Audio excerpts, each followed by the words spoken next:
Hey, Pops. Okay, we're going to start today with the tax law changes for tax year 2024. I'll be honest with you guys, there's not a lot here. Most of this is just going to be adjustments for inflation, which is a pretty standard thing for us. So here's the brackets. And again, like I said, all of these presentations will be sent to you guys, so you'll have access to kind of go over these things individually as you need. Standard deduction increases. Again, we're not talking about earth-shattering amounts of money. About $1,100 a person, give or take, something in that neighborhood.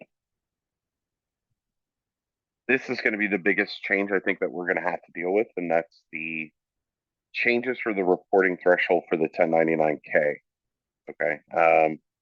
Last year, that threshold was at $20,000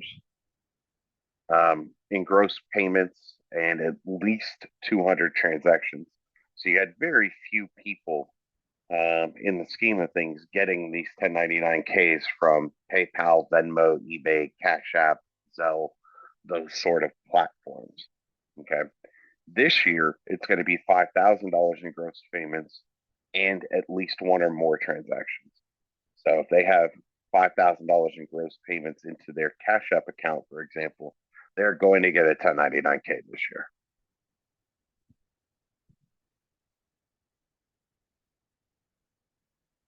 So here's some of the misconceptions about the 1099K that your taxpayers likely have. One is that this is a new tax they have to pay. It's not. Income from sales and services has always been taxable.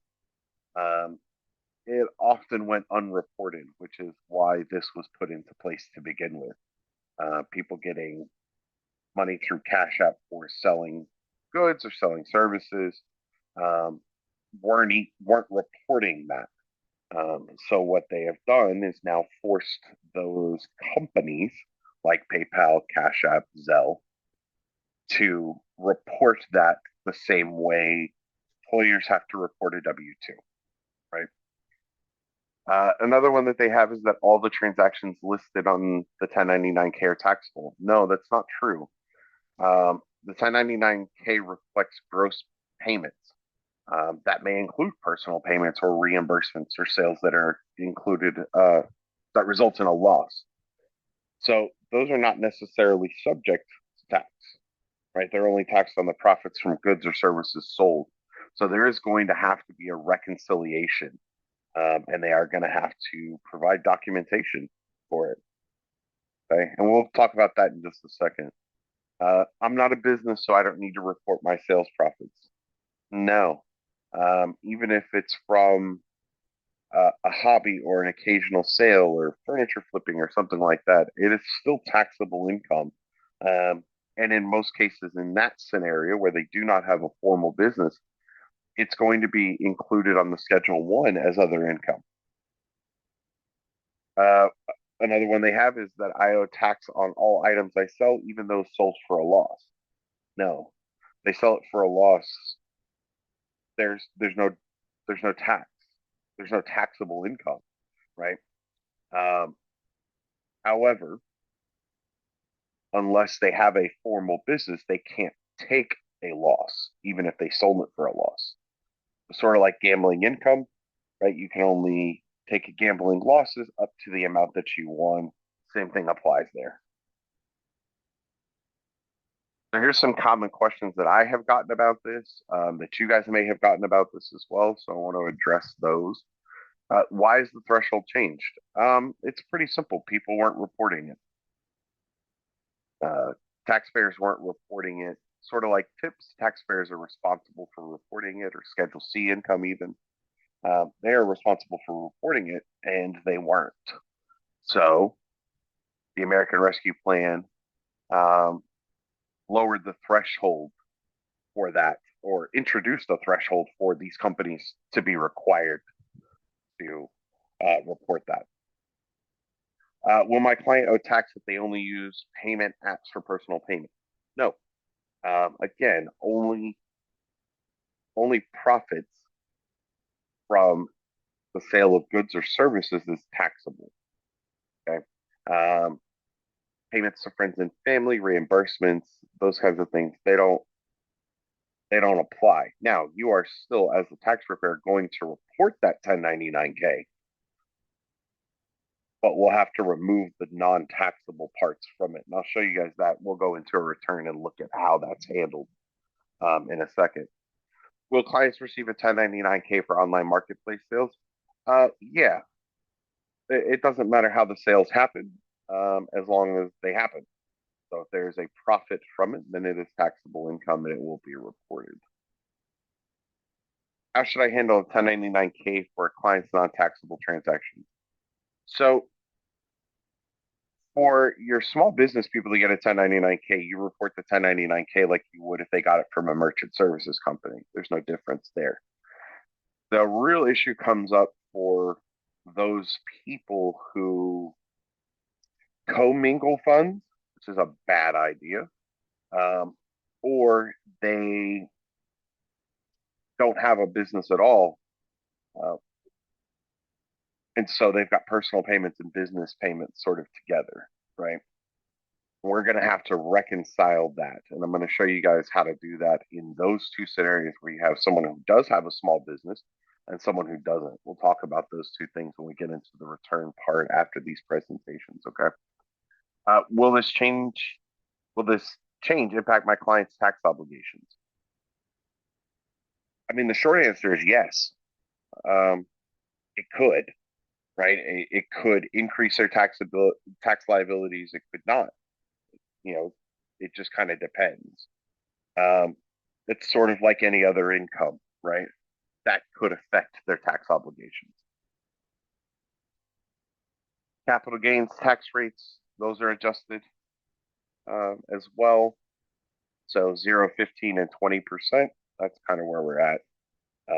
Again, these were adjusted for inflation. Same thing with EIC. I know this is a popular slide in my presentations for marketing purposes. Just be very careful when you're marketing and make sure that you use the words up to. We can get you up to $7,830 if you have three or more children and you meet the qualifications, whatever the case is, right? But you want to make sure that you use the words up to. That'll keep the IRS from fining you for what amounts to false advertising. So keep that in mind. Some adjustments to the retirement contribution limits on the 401k. Individuals can contribute up to 23,000. It was 22,500 in 2023. If they're 50 or older, that goes up to 30,500. Or the annual contribution limit for the IRAs, it went up to 7,000 from 6,500. If they're 50 or older, they can contribute up to 8,000. If you have a simple IRA, you can contribute up to 16,000 in 2024, up from 15,500. So those things were adjusted for inflation. So things went up just a tick, sort of across the board. Same thing with healthcare limitations. The flexible spending account, they can contribute up to 3,200 in employee salary reductions to fund their health flexible spending account. Now they can put more in that, but the part that they can do pre-tax is 3,200. Okay. Medical savings accounts, MSAs, HSAs, these all pretty much have the same limitations. For individuals with self-coverage, the plan must have an annual deductible of 2,800, at most 4,150, and an out-of-pocket expense limit of 5,500. For families, the annual deductible must be at 5,500, no more than 8,350, with an out-of-pocket maximum of 10,002. So the medical savings accounts, like what qualifies for an MSA or an HSA, has changed slightly. There's a few other tax law changes here.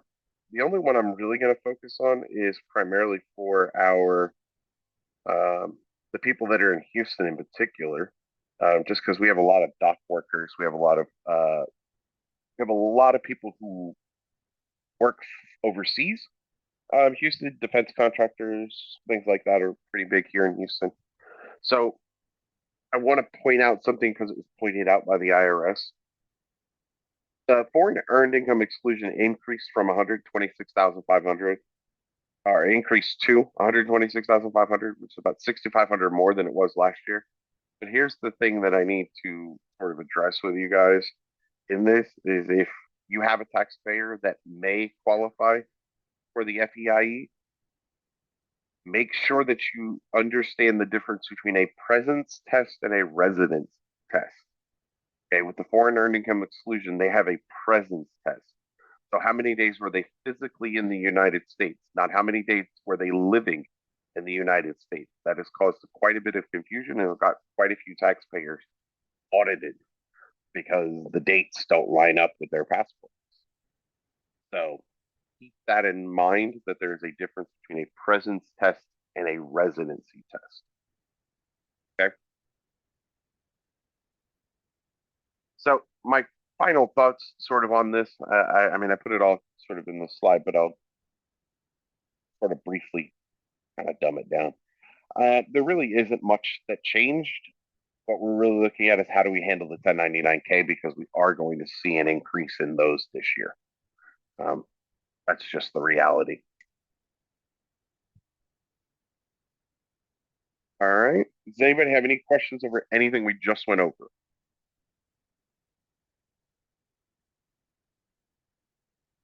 You can either unmute yourself, or if you're not comfortable doing that, you can put your questions into the chat. Hey, this is Brent, Kevin. I kind of logged on about 9 minutes late, so I missed the beginning. Was there anything that I missed in the beginning that you could kind of just fill me in on? I'm not sure exactly when you got in because we started about 5 minutes late. So as far as the beginning part of the tax law updates, there really wasn't much. As long as you kind of caught the 1099K part, pretty much Got got the gist of it. You can read the rest when the Okay. presentations are sent to you. You're not missing much there. Okay, great, great. Okay, we're going to talk a little bit about the very few changes we made to the software this year. We did a lot of infrastructure work, but we're also kind of sitting on our hands a little bit because we don't know if they're going to extend the Tax Cuts and Jobs Act or if they're going to let them expire. So until we kind of know, we don't want to really start venturing into it because the Tax Cuts and Jobs Act was such a sweeping change in tax law. Um, it's going to require us, if it expires, basically to rebuild the software from the ground up to a degree in terms of the calculations and the forms and all of that stuff. Because all of that stuff then reverts back to what it was in 2016, not 2017. That is a monumental shift. So we're sort of preparing for both options so that it's kept us from really making a bunch of innovation sort of type changes this year. I expect to see more going into next year because we should have a better idea of what Congress is going to do. Okay. There's only a couple things. One, we simplified the remote signature process a little bit. I don't know if simplified is the right word, but we changed it. I'll say it that way. Um, you now have the ability to send a remote signature request to the taxpayer and the spouse separately. And I will briefly kind of show you guys how that works when we get into the actual software and kind of cover some of those things. We also changed the import process a little bit. We added a preparer verification to it. So when you import a return now, and you are not the preparer who prepared the return in the prior year, it will, we're going to validate it. So it'll prompt and say, hey, you're not the preparer who created this return last year. Do you want to change the preparer? And then they can select who, if it's not them and it needs to be them, then they can change it at that time. Previously, what happened was the return was imported with the preparer information from the prior year, and you had to manually change it on the manage client screen. So now we've added it so that it prepares you as or prompts you to change the preparer as you're importing the return. So that should be a pretty helpful thing. There is a change with the IRS. It's not a tax law change, so we're covering it in software changes. So when you get a return that's rejected due to a duplicate social security number, taxpayer in the return header must not be the same as a previously accepted return. We know that rejection. The dependent's already been claimed rejection. Spouse SSN already has a return, like those kinds of rejections like that. The IRS is, I'm going to say they're testing this out because I don't know that they exactly know how they're going to handle this across the board. But what we have been told, at least to this point, is if you get that rejection, the taxpayer or the spouse can go to the IRS website and request the personal identification number, so an identity protection PIN, through the website, put that on the return, and then resubmit the return. So if you resubmit the return with an IP PIN after it has been rejected for a duplicate social, it will get accepted and the IRS will then sort it out. They have not given us any information at all about what the process will be on their side. We only know what the process is on ours. Pardon me, Kevin. Can I ask a question or interject for a second? Yes, absolutely. Okay, now when they request that PIN, I know you just said you don't have an idea of how things are going to be processed, but do you think that it'll be like in real time where it's, maybe an hour turnaround time where they can get that PIN? That's my understanding. I know that getting the PIN process is done immediately. It's sort of like getting an EIN. Sure. You just log onto the IRS website and you get it. It's pretty quick. Now, how quickly that attaches itself to the e-file database, we don't know. So it's sort of Okay. one of those things where I think if you get the PIN, submit the return. If it rejects again, maybe submit it the next day. Okay, sounds good. So that we can kind of get an idea. And yeah, that's definitely going to be a talking point for us in our postseason breakdowns that I do with you guys. Sort of seeing if we can learn how long that process is actually taking so we can provide feedback to the IRS about it. Okie dokie, thanks.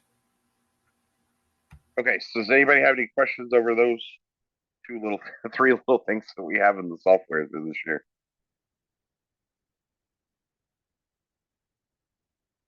I don't think so, but if you do later, feel free, to stop me and ask, and we'll go back to it. Okay. We are going to go look at the software, and then I'm going to talk about some other things with you guys. Just want to touch on a couple of points, sort of here in the software. One, we're into tax year 2024 now, so if you need to access the prior years, log into prior year, select the year that you want to go to, and then hit log into prior year site. Okay. There was a slight change to the way we handle access to business forms. I was having this discussion with somebody yesterday, I think, and it is a little different. This business tab was there for most of you guys last year, but when you clicked it to access it, it would give you access, but as soon as you started a new return, it would tell you you don't have a license. We've changed that now. If you don't have the business package, the business tab doesn't appear at all anymore. So that is the same across the board now on all accounts. Last year it was a little hit or miss, but we narrowed it down and figured that out. So if you don't see the business tab, it's because you do not have a business license. And if you need it, contact me and we'll figure it out. Okay. The other thing that I want to point out is this live chat button here. This is a great way for you to get into contact with me without having to call or text I mean, obviously you guys do whatever is most comfortable for you. I'm good. I can handle everything either way, but this is a really great way to do it. You just start a new conversation. You put in your name, you put in your EFIN, and you hit start chat. And you hear that ringing. That's on my side here. And I can answer the chat now. And it's very quick, very easy. It's a great way, again, I think, just for you to get access to things quickly. So I just wanted to point that out, as well as this tutorial section. We've added some videos this year. Most of it's sort of account setup stuff, pricing setup, adding preparers, admin account setup, like that kind of stuff. So these videos could be helpful for you if you need them. Okay. So in the client side, I want to show you guys a couple of things here. Is it this one? Let's start with this one. So when we're talking about sending remote signatures to the taxpayer and the spouse, if they used remote signature the year before, unfortunately, it's only giving us send remote signature link to the primary. If they use, obviously, if they have the client portal, they can log into the client portal separately and do their signatures that way. But if they use remote signature the year before, it's only giving us send remote signature link primary. That is something I've already written up. I don't know if it'll get fixed or if it's something we have to change, but I wanted you guys to know if they use remote signature in a prior year, they won't get the option to send to both. Okay. This is one that I sent earlier. So you can see I get two buttons. I can send a remote signature link to the spouse of the primary. I'm going to show you guys what it looks like when you start a new one.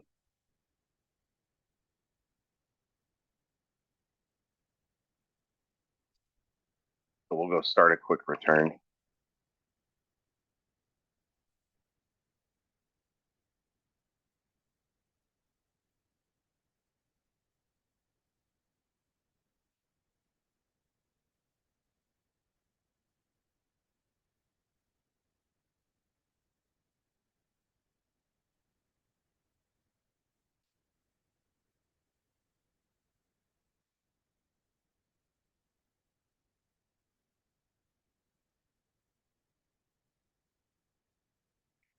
Okay.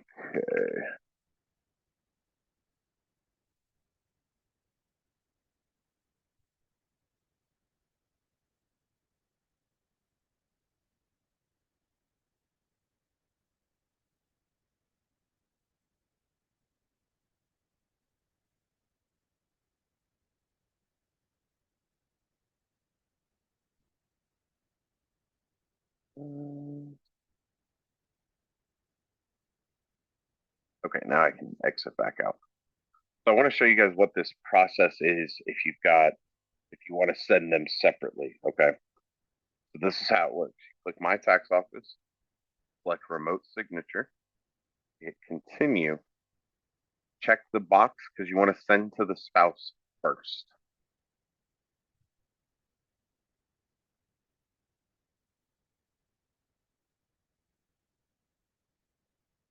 So you'll enter that information, click Send a link via email. And the key component to this is make sure that you check this box and send to the spouse first. Okay. We do send a link. Now we go back to manage returns, and now we want to send to the taxpayer, right? The primary. My Tax Office, and then click the link to send to the primary.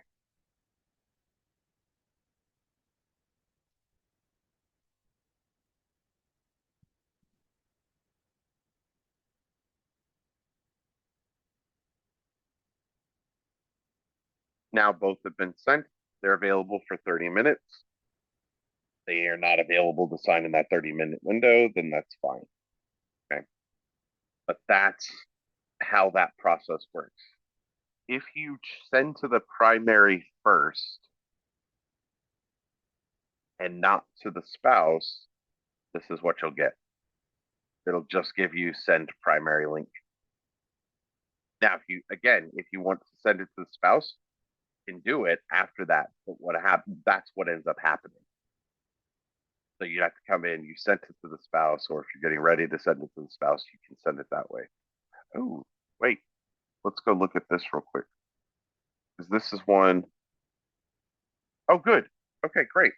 So if they did use it in the prior year, you can still send it to the spouse. You just come in like I did here, and you hit send remote signature link primary, check the box, and then send to the spouse. My advice remains the same, though. Send to the spouse first and then the taxpayer.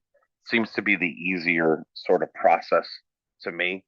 Um, but you have the option to send it either way. Okay.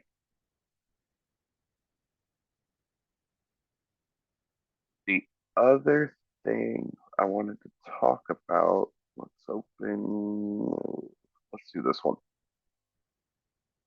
I wanted to show you guys sort of how the 1099K is going to have to be handled. And this is a bit annoying, if I'm being completely honest, um, because the taxpayers are essentially going to have to tell you if they have let me sort of take a step back here. If your taxpayer is commingling personal funds and business funds, first off, we need to educate them and tell them to stop doing that. Right? And have a cash app for your personal stuff, have a cash app for your business stuff, have a Zelle for your business stuff, whatever the case is, right? If you're going to do these things, do not commingle funds, right? Same thing with bank accounts.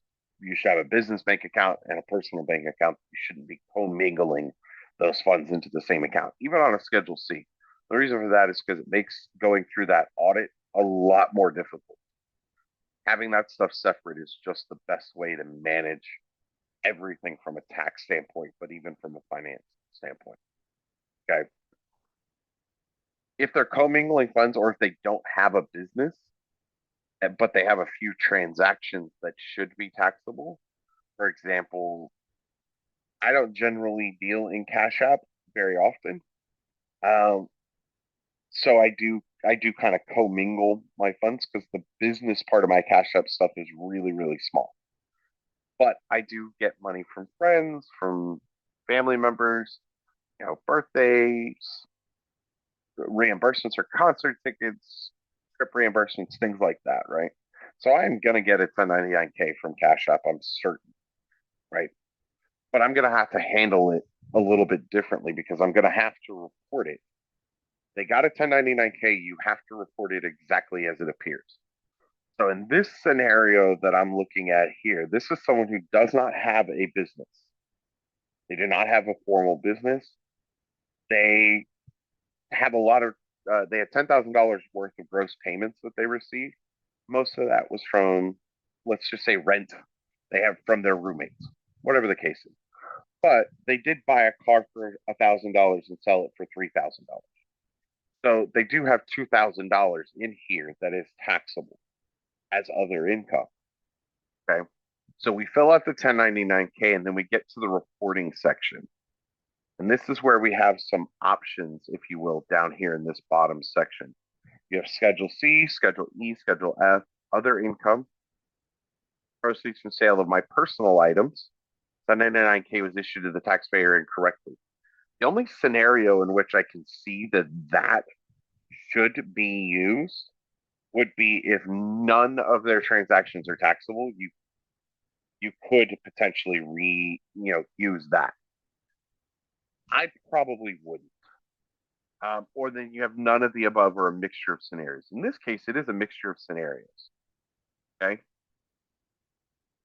And right here it says enter the amount from box loan that was included in error or for personal items sold at a loss. Well, we have 10,000 up here and we know that only 2,000 of that is taxable. So we put 8,000 in that box. Okay, so now if we go look at the 1040 Schedule 1, seeing us, oh, I need to delete that, sorry.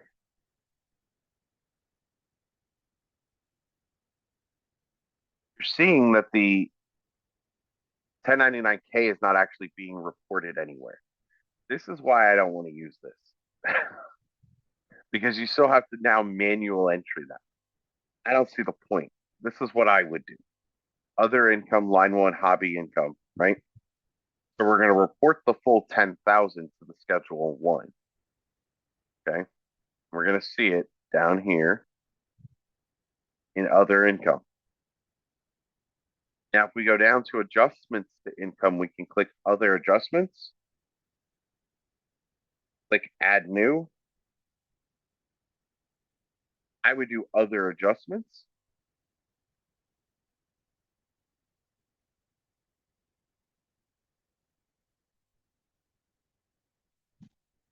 Non-taxable 1099K or some other description similar to that, right? And then put in the amount that needs to be adjusted. So we're going to do negative 8,000 because we know that 2,000 is taxable. Oh, where did that go? Why is it? Oh, not negative 8,000, dummy. It's just 8,000 because it's an adjustment line. So if we hit save here, now you see total income says 10, adjustments say 8,000. So he's only being taxed on 2,000. And if we go look at the 1040, we'll see it. See, there's the adjusted gross income is 2,000. That to me is probably the best way to handle that particular scenario. The hard part, I think, for us is going to be how do we reconcile this? And the truth is, we're just going to have to ask. Okay, you had $10,000 in transactions. What were these transactions for? And I'm working on maybe trying to get a form for you guys to use so that you can have them list out what the transactions are, or what the amounts were for. So let's say in this scenario, right, they would write 8,000 personal payments, 2,000 profits from sale of car. Great. We got that in writing from them, and then a disclaimer sort of the bottom that the above information was provided by them is true and correct to the best of their knowledge. And then have them sign that, because I don't know any other way that we're going to be able to perform any due diligence on this other than doing it that way, right? That's my thought process. I'm trying to get some more information from some people about it. And hopefully I'll be able to get some from more knowledgeable tax people than I. Hopefully I can get some information about sort of how that actually handled and get the official instructions from the IRS about exactly how the 1099K is supposed to be handled in those situations. And if I do, I'll let you guys know. If I don't, I will also let you guys know that I wasn't able to get any more information. Okay. Now I'm going to flip this a little bit. We're going to come down here. I'm going to take this adjustment off. And we're going to add a Schedule C real quick. While I'm doing this, does anybody have any questions about how we handle that, the 1099K for those people who do not have a business?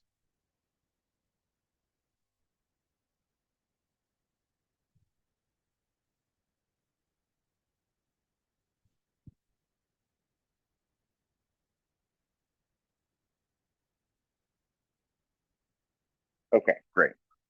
So we've got our Schedule C set up, and now I'm going to go report this to the Schedule C. Pick from list, Schedule C, save.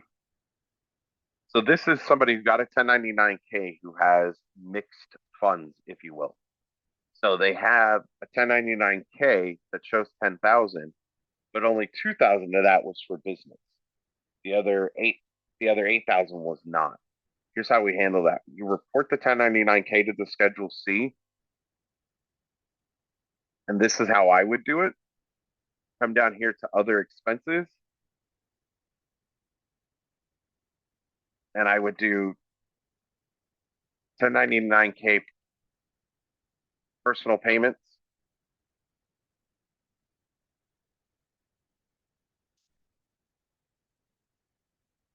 Save, and now you see the income is showing 10,000, but the net profit is only 2,000, right? That's how I would handle that in that scenario, and then chastise them and tell them they need to separate their business from their personal. Okay. Does that make sense to everybody? Yes, sir. Okay, good. I'm going to close this out. We're going to move on here. Uh, just to kind of give you guys a heads up on what I'm thinking is going to happen. I am thinking that the hub testing, which is that sort of pre-season where we're able to kind of transmit a few returns, that window of time that I'm talking about, before the IRS officially opens. I am thinking that that is likely going to be. I'm sort of making an educated guess here. I'm thinking that's probably going to start on like the 7th or the 8th, maybe. Um, I am thinking that the IRS is either going to go live on the 21st or on the 27th. Hopefully the 21st. But January 20th is that Monday. That's the inauguration. It's also a federal holiday. It's Martin Luther King Jr. Day. So I don't know if they'll push it to the next week just to buy themselves some more time, or if they'll try to get it going on the 21st. A lot of that, honestly, is going to depend on hub testing, how well hub testing goes, how much modification and change needs to be made or adjustments need to be made to it.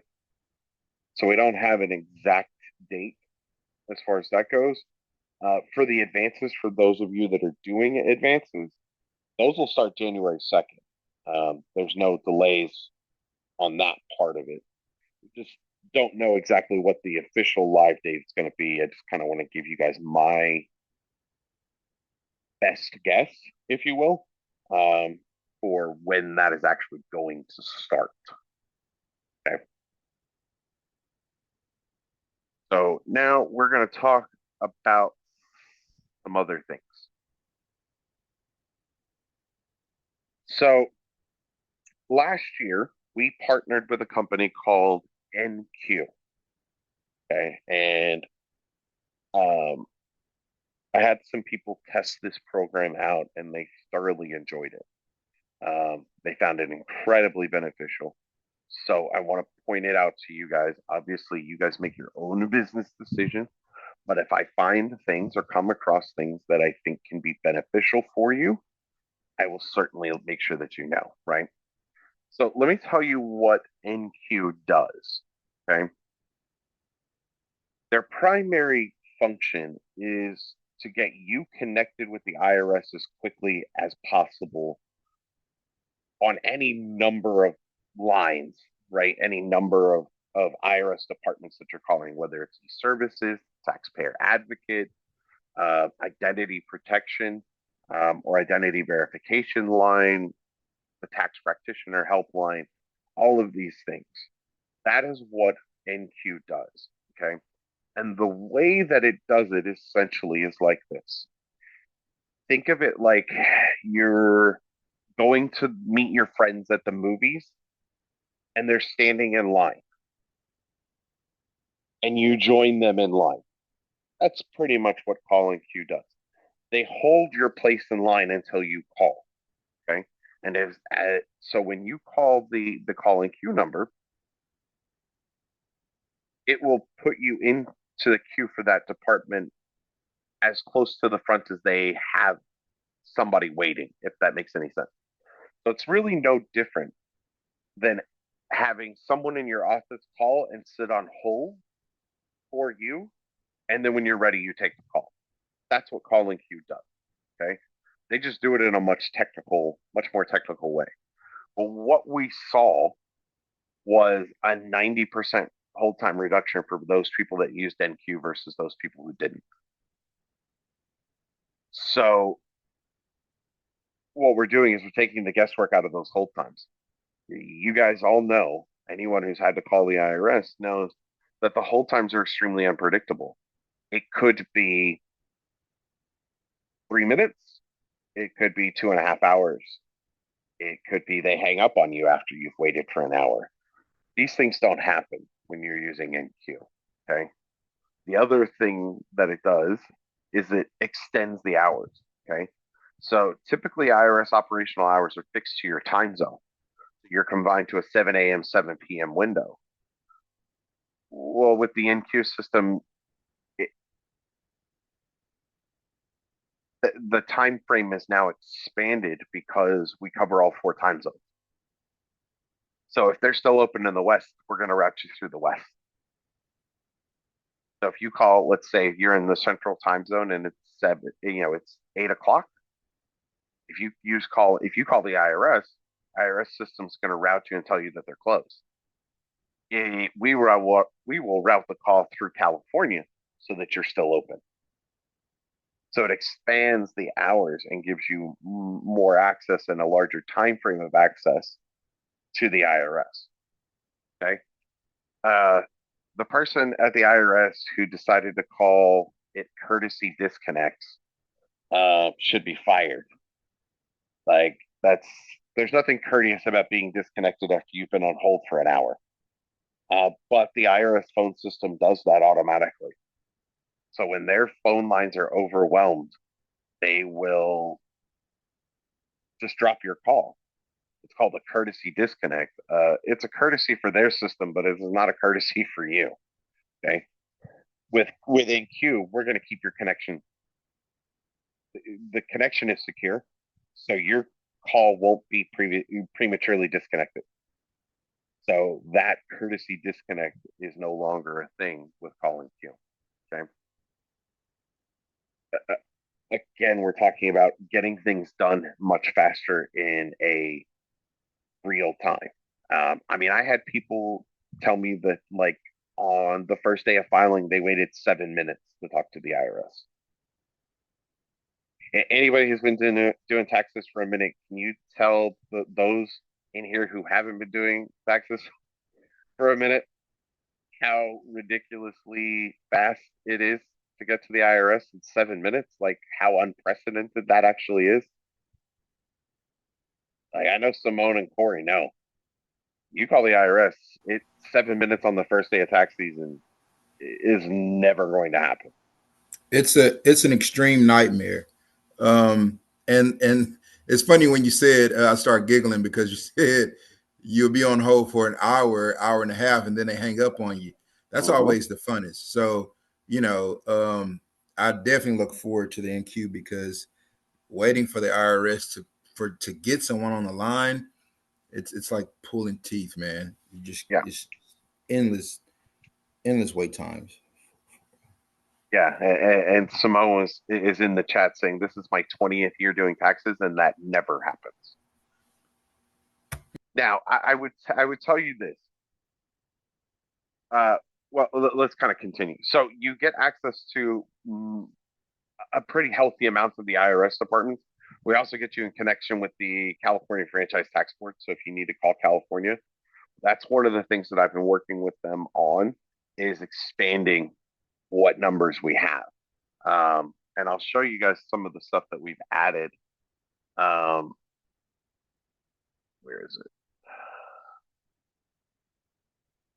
Here's the department lines. I thought I had, hang on. Here it is. That was the tab I was looking for. So these are all of the lines that we cover in Call and Q and the hours in which they are open. So you see, like the IRS practitioner line, that's open 7 a.m. to 10 p.m. now for you versus 7 to 7. Identity verification line, 7 to 10. IRS e-services, 7:30 to 7 now. So these are the numbers that you'll call when you're trying to access that line. Same thing with the business, same thing with California franchise tax. We did add the taxpayer advocate line this year. So we'll see how that one goes. But the compliance unit, gift states, international individual line, balance due, they're all there.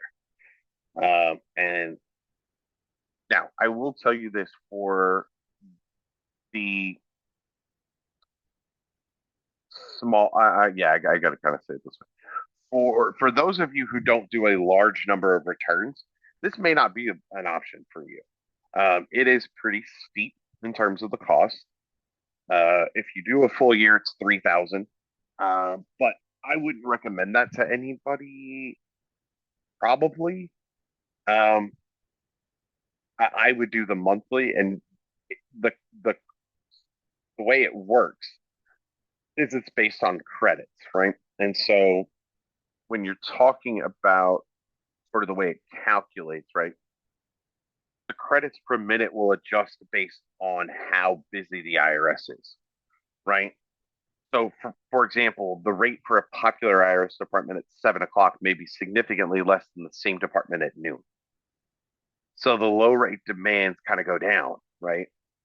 It could be 25 credits per minute. It could be 100 credits per minute. It just depends on where you're at in the peak time, right? Which is why they do 30,000 credits for 300 a month. But for you, Corey, with the volume that you do, Simone, you especially, with the volume that you guys do on that larger end, that 300 pays for itself off of one or two phone calls. You'll get that back just from the client. Like, that's a reasonable expense to be able to get through that, because what we're talking about is how valuable is your time, right? If you're spending 2 hours on the phone trying to get to the IRS, you're not spending 2 hours doing tax returns sit in front of a client. How many returns can you do in 2 hours? Most of us, depending on the complexity of the return, can probably do 20, at least 10, depending on the complexity of the return. Well, if I'm charging $300 a piece and I can do 10, that's $3,000 I lost sitting on the phone for the IRS that I could have avoided for 300 in that month. Forget that day, that month.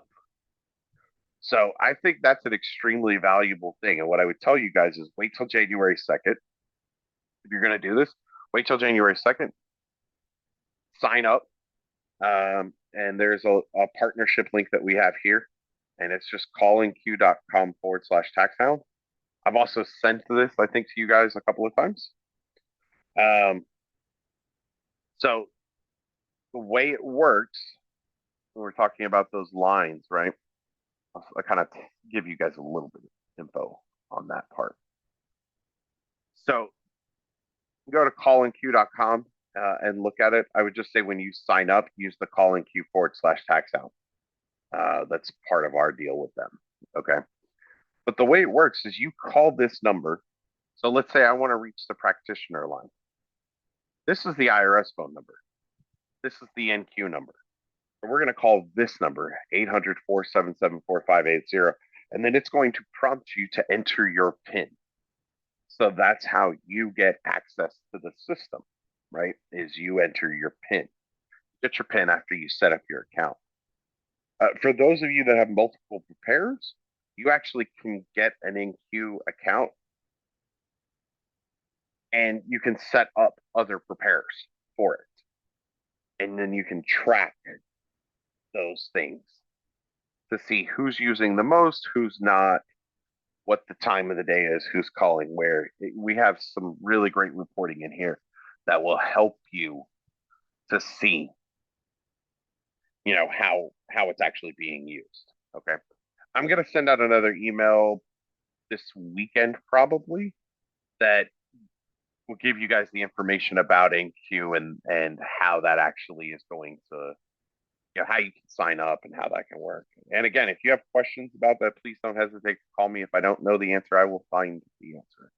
Okay. Does anybody have any questions about that before we move into our last two parts?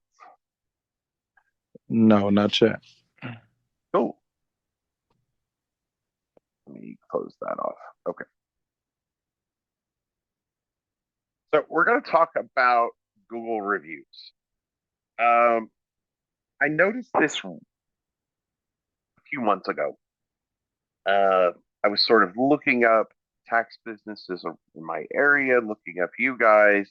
And what I noticed is we don't have a very large amount of Google reviews sort of across the industry. It's like we don't put importance on that. And it's kind of strange to me.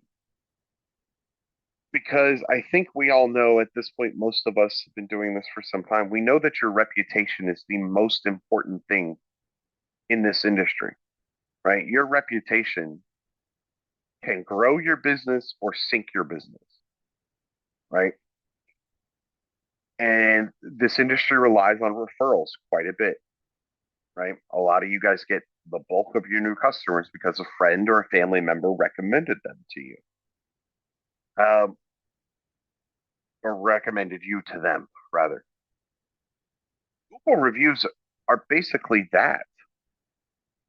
I know for me personally, before I do business with anybody, I look up reviews. Before I buy anything, I look up reviews. I want to know who this person is, as best I can, how people perceive them. But I will tell you one of the primary thing that I do is I look at the 1-star review. What were people upset about? Is it reasonable? Is it rational? Number one.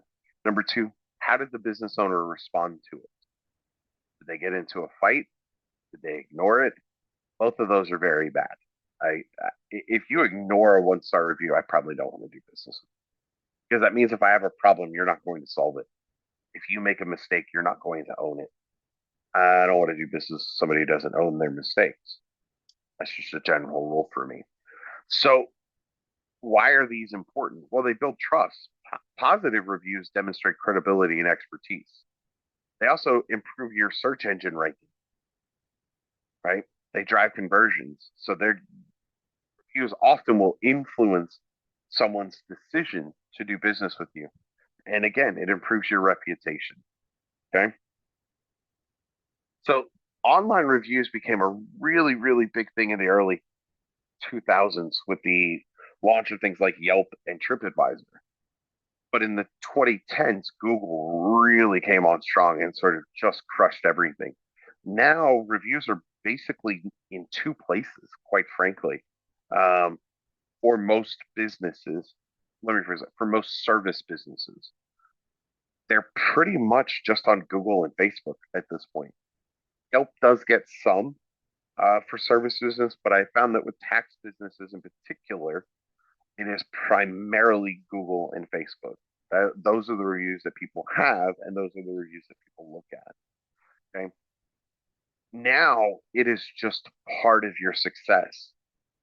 You have to do these things. And that's why I wanted to talk about it, is because I don't think we're doing it enough. And so I want to make it aware to you guys and then give you some tips on how you can do it better. Okay. So a big portion of Google reviews is understanding your client's perspectives. Oftentimes they will put things in reviews that they might not say to you directly because they're your friend or they're your family, or because they just don't want the conflict or potential conflict. Okay. So for customers looking into your business, showing that your clients are satisfied to them is an influence, right? Those reviews provide insights on the quality of your service and the customer experience. They also make your competitors know that you're not, I hate to kind of say it this way, but that you're not weak, that you're not small, that your business is thriving, that your business is secure, right? It also allows you to identify common concerns and address them proactively internally. You're getting feedback from your clients. Okay. So, responding to positive reviews. Yes, you absolutely should respond to positive reviews and to negative reviews, right? In responding to positive views, you want to acknowledge and thank them for their gratitude. Like, you want to extend gratitude to them for their feedback, right? You want to make it personal by highlighting specifics without releasing information you're not supposed to. But for example, if someone said, "Hey, this is the greatest tax preparer in all of Texas," you want to acknowledge that. You want to say, "Thank you. We are so incredibly grateful for your kind words and that we were able to help you file your tax return and get your refund in a timely manner." Right? Or you can even get more specific. It was fantastic that we helped you grow your business and set up your business entity, or what other services that you provide. You want to acknowledge that. You absolutely need to maintain professionalism, and I will give you guys a tip for that. If you're not sure if what you're doing is professional, or fits into a professional realm, use an AI chatbot. Use Gemini. You can use ChatGPT is the most common and popular one at the moment. AIX. There's a bunch of different AIs out there. Type what you want to say, put it into the ChatGPT, and say, make this more professional, please. The ChatGPT will give you a professional sounding, or a more professional wording for your response to that review. You also want to encourage future business. Invite them to come back. Make sure that you invite them to come back. Offer another service that maybe they didn't. If they came in for tax prep and you sell auto insurance, add that in there. It was fantastic helping you, prepare your tax return. Don't forget, we can cover all your auto insurance needs. You want to make sure that you're responding to those reviews in that kind of way. Okay. Addressing negative reviews. This is always the most difficult thing, I think, for people in general, but definitely for small business owners, is handling people who aren't happy. Okay. Here's the first thing that you have to understand is we'll never make 100% of people happy 100% of the time. Like, that's just not a realistic goal. Okay. What you can do is, when they are not happy, is address it. Okay. Address it, take ownership. So the first thing is to promptly respond to any negative reviews. You want to respond as quickly as you can. You want to stay professional, avoid being defensive, right? You don't want to get into a comment for comment back and forth with someone. Respond to it accordingly. Apologize. I don't know why we do this to ourselves. If it's a customer, apologize. It's that simple. I mean, there's this misconception that giving an apology means that you are accepting accountability for whatever the issue is and that it is your fault. No, not necessarily. Now, if it's your fault, take accountability, own it, right? And apologize, even if it's not your fault, right? A lot of your reviews, I'm not going to say a lot of your reviews, but you may get someone who's not happy because they haven't gotten their refund yet. That's got nothing to do with you, right? And I'll use that one as an example, because I think it's a great example of something that could happen, right? You're going to run into that sort of scenario where somebody's not happy because they're not getting they didn't get their refund in the 21 days. But that's where you promptly respond, right? You stay professional and you offer resolutions. Why don't you come in, or, hey, I'm going to send you and ideally this is what you should do. I'm going to send you an email that, so that we can get together and we can figure out how we can resolve this. And for you guys in that scenario, some of the resolutions that you can offer is, hey, let's call the taxpayer advocate line, or let's call the identity verification line and see if you need to do an identity verification. Let's contact the IRS and see if any letters were sent. Like, these are all things that you could do to help address that situation, right? But the most important thing, by and large part, is to take that conversation offline. You want to get them out of that Google review section. You do not want to have a back and forth with them in the comments on your Google reviews. It just comes across as unprofessional, right? So you want to say, hey, I'm going to give you a call in just a couple of minutes, or I'm going to call you in an hour so that we can discuss this. Get them offline. For those of you that have storefront locations, addressing negative reviews, you should handle negative customer complaints in the office, like in person, exactly the same way. Respond promptly, stay professional, offer the resolution, and move the conversation offline. Now, when we're saying offline in a face-to-face context, get them away from everyone else. Take them outside, take them into an office, wherever you have to, where they're not poisoning, for lack of a better phrase, or tainting your other customers. You get somebody in there, throwing a fit, right? It's going to influence people that are sitting in your office waiting. So you want to get them out of there. The other thing is, and this is just a psychological thing, people are much more reserved when they don't have an audience. So take away the audience, right? People aren't going to be as loud and causing a scene if there's no one looking at them, right? So you want to take that and you want to get them out of there. If at all possible, get them out of there. Okay.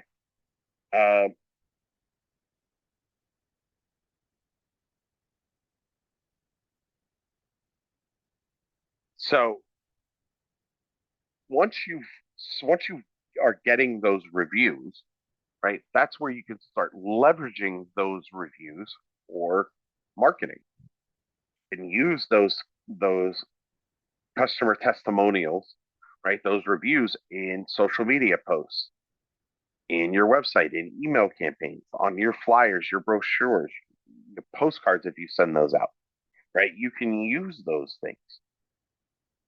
So you should. But you can't do that if you only have two reviews and one of them's from your mama. Like that doesn't do you any good, right? And those are very powerful marketing ideas to potential customers, right? So, how do we improve the review profile on Google? One is encourage your customers to leave reviews, in particular if they're satisfied, right? You need to make sure that you have control over your Google My Business profile. Okay, that is a very important thing. You need to respond regularly and you need to update your Google My Business profile on a regular basis. Okay. So the best practice for managing these reviews is one is consistency. Respond to reviews regularly, even if it's just a thank you. Transparent. Be honest in your responses. Engage with reviewers, even if the reviewer is negative. Be yourself and let your personality shine through. That is a crucial thing. Do not go in and try to sound like a robot. Do not use the same cut paste response for every comment. Like I've seen this on some of those reviews where every reply to every review is thank you, we appreciate your business.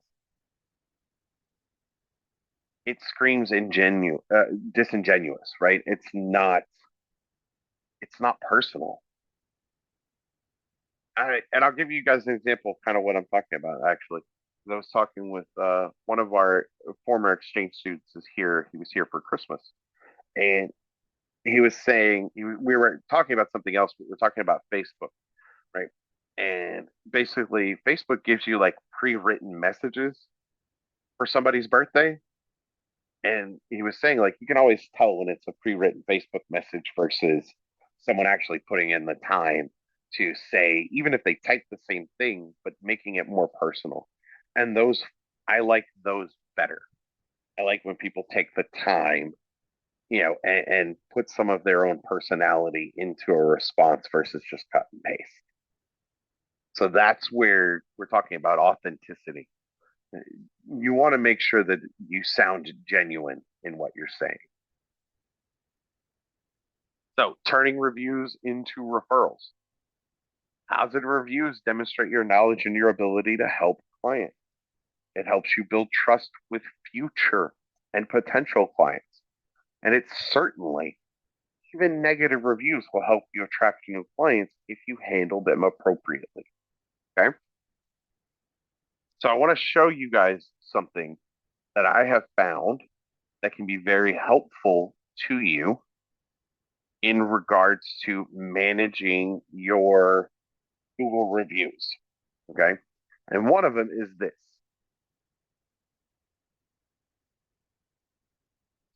This is a company called Trust Hero. The website is trusthero.io. And you can get these cards or stands. And I would recommend getting these stands. Okay. But you can get cards. They have them for, well, that's for booking, but there's some others. They have these products, and I have one of these Google stands, for example. And it's great because they can either tap if their phone is enabled with NFC, or they can scan the barcode, and it takes it right to your Google page once it's set up. And it's really, really easy to do. It takes 3 seconds to do it. You can order them in bulk, and there is bulk pricing. Right, like one is for 49.90, three of them is 99.90, so that's a big difference in pricing. Um, but I would encourage you to buy these and put one on every desk. If you've got it on every desk, people will see it, but second, it will also you can put a reminder on your computer or on your desk to ask for the review. You should you doing this, you should see a tenfold increase on your reviews. And I'll kind of give you guys an example. Uh, right? Let's see. Hold on. Let's do.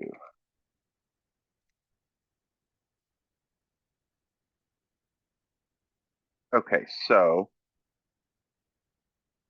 I'll show you guys a couple of these. So this is a good one that I'm talking about right here, right? They have 134. Come on, show me the. Why is Google Maps acting weird? Um, so they have 134 5-star reviews. But here's the mistakes that they're making. There's no replies. You have all these reviews, and there's no replies to it. Okay, actually, here we go. Let me go back. Right? We see these reviews, but I don't see replies or even likes to any of these reviews. And they have there, see, that was 4 years ago. They were responding. But this, even if they're not responding, these are still great. When you have 134 5-star reviews, that is a great thing. Right? If I go further down, we can see some, let's look at this one. This is sort of the definition of what not to do. They have 11 reviews. One of them is a 1-star review. So here is the 1-star review that was 5 months ago that no one bothered to respond to. This looks like their friends came in and gave them 5-star reviews because they didn't put anything. So that's the key piece too. You want to also encourage them to fill this section out, right? But they've been open at least 4 years, and they only have 11 reviews. This you So if I am a potential customer, am I going to this person, or am I going over here to CGG or Tax Park, right? I mean, I think it's pretty obvious that this is what you do.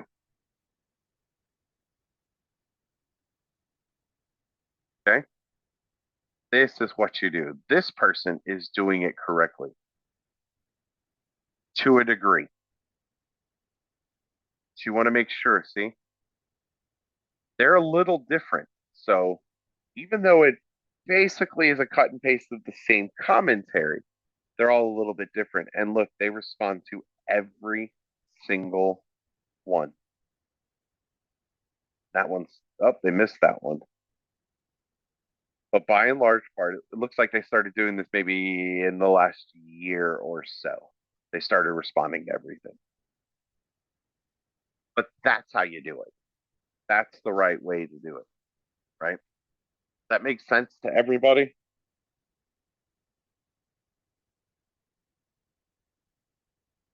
Absolutely. Okay, so I'll make sure that I send out. We're gonna have a couple of emails that are gonna be sent out. One, I'm gonna send you guys emails about the Google reviews, where you can, where you can get these stands and things like that. But even if you don't get it from Trust Your IO, there are a bunch of other ones out there. I just know how this one works because that's the one I work with. But again, if you want, there are others out there that you can use. You don't have to use this one, right? But I'll send you the information on where you guys can access this information, as well as an email about calling Q. I'll send another email about calling Q.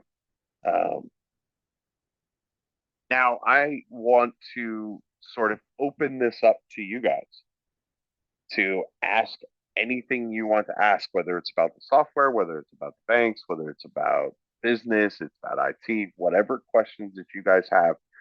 This is your time now to ask anything you want to ask. Kevin, Corey, is there any way to extend that grace period of 30 minutes once you're sending out those signature requests? Because I run into this issue a lot. I'll, work with the client, let them know it's en route, but they won't be able to get to it. And, it then stops me from, I'm working on another client. I have to go back into that file and resend it.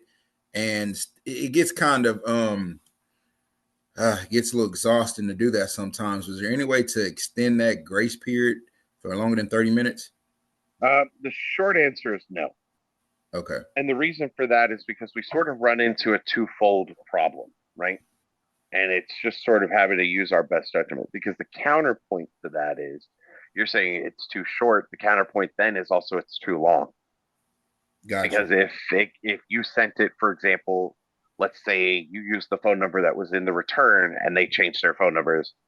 We used to have it as 24 hours. It used to be 24 hours, I think, when we first rolled it out. And the complaint that we got was, well, if I need to resend it because they lost it, they deleted it, whatever the case is, I can't do that for 24 hours. So we just sort of, I think at one point we had it at like 2 hours. And I think eventually, and we were still getting the complaints that this is taking too long, for me to be able to resend. So I think we settled on 30 minutes and just kind of stayed at 30 minutes. I think it's going to be where it stays. So okay, I would tell you this: if your clients are not ready, I would tell them, hey, if I guess in that wrap up, say, hey, I'm going to send this to you now if you're available. Yeah, I've adjusted it to that nature. But just to confirm, when you are creating the account, when the client is creating an account, it still is 24 hours like it was last year, right? The portal, yes. Okay, cool. All right, we're crystal clear on that then.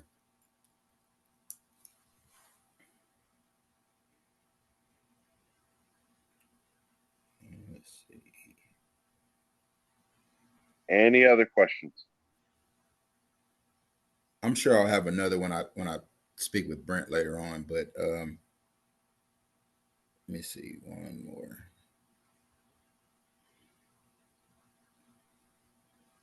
No, I'm pretty crystal clear as well on everything at this point.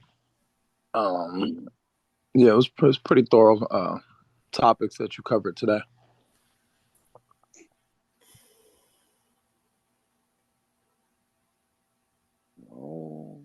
Okay. All right, well, then we will go ahead and wrap this up. Okay.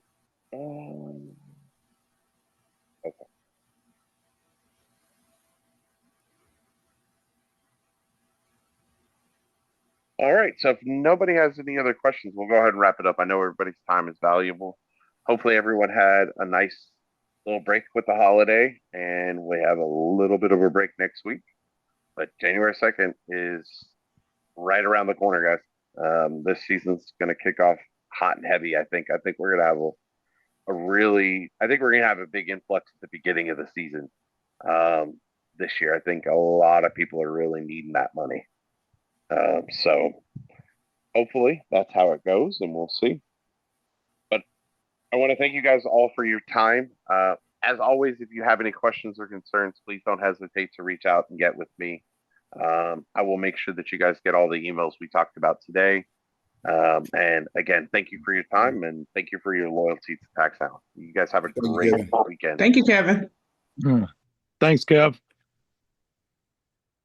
Thanks.